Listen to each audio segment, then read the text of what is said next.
Hello, State Senator Pamela Althoff here, Season 2, Episode 4 of my Living History series. If you'll recall, we started last year's season out by traveling the state of Illinois and talking about the importance of historic sites to the state of Illinois.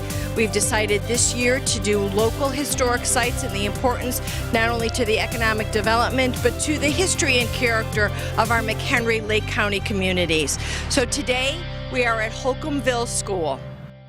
So with me today is Bob Friends. Bob, I understand you're the expert with regard to schoolhouses in McHenry County, and we are standing outside, as you can tell by the wind blowing in my hair and how smart you were to wear a hat.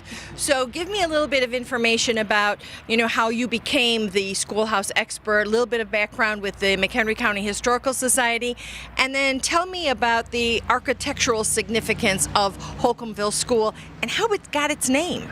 Okay, be happy to do that. Thank you again for coming out today. I'm a board member. In fact, I'm the past president of the McHenry County Historical Society, currently the vice president.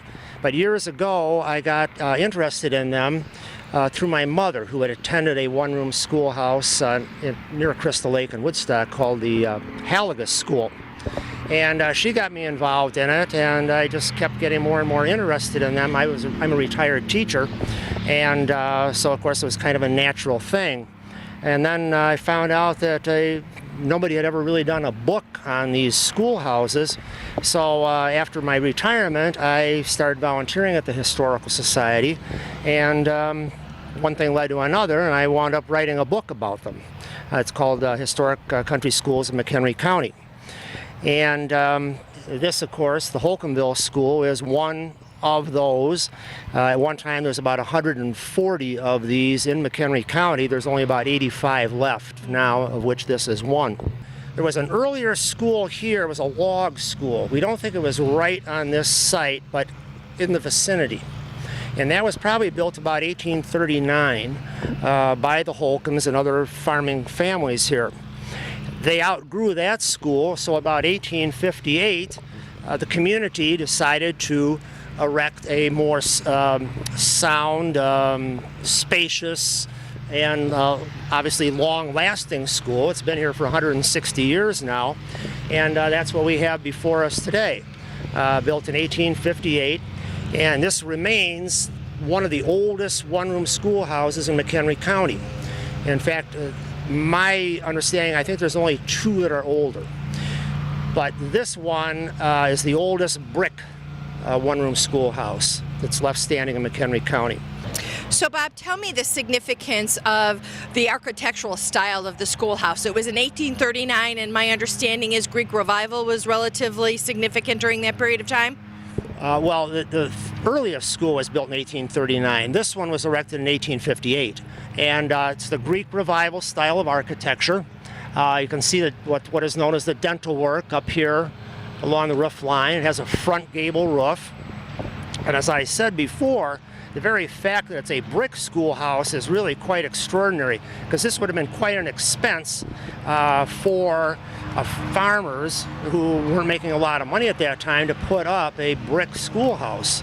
And again, I would assume that the bricks that were used were bricks that were made at a local manufacturing and materials from this area? Yes, as far as we know, may have come from terracotta, which is not too far from here. They have a lot of the clay deposits over there. It's only a few miles away, so that may have been where it's from. And I also was told, tell me if this is true or not, Mr. Author, that prior to a brick, most of the buildings were made of wood structures, because you could pick them up and move them, and if the population of the school-age children changed, you could just then move the school closer to where those children were located. Exactly. Most of them were of frame. Some were stone. There was actually a few stone schoolhouses in McHenry County, but most were frame, and they literally could be moved. In fact, it would be done in the winter. As the population moved within a district, as you said, they would simply hitch up the team of horses and move it to the next place. There's a famous story I have in my book about the was kind of a dispute between the members of the community as to where the school should be located. So one night, apparently, the parents in one part of the district went out and moved the school. And the next day, the kids went to school, and the schoolhouse wasn't there. But kids being kids, they just walked a little bit further and found the school. And when they were late getting home that day from school, the parents were worried about them. And so, what happened here? Well, the school wasn't there. We had to walk a little further. Well, sure enough, that night, the school was moved back to where it was before. So, yeah, they were movable. And this county has a reputation of that. They stole the courthouse records, I understand, from McHenry and moved them to Woodstock, and that's how the county seat changed. Yep. So I also wanted to note that Holcombville School has been plaqued not only by the Historical Society, but by the McHenry County Board as a historical structure. But Bob, I'm going to hand you the microphone. There appears to be some other not so official markings that we need to address. Well, that's true. In the old days, of course, some of the farm boys all had knives, and they were able to bring knives to school back then, and some of them, in fact, carved their initials into the bricks, as we can still see. Here's an HF and some more up there, and can't quite read what some of them say, but yeah, these were put in, maybe 100 years ago, and they're still here in the brick. And there's another one that's quite visible right around the corner here. If we want to just come around here, there's an RB, whoever that was. So another visible reminder of what this was 100 years ago or so. So Bob, now we're in the interior of the schoolhouse, and I've got to admit to you, it's a lot bigger and more roomy than I had anticipated.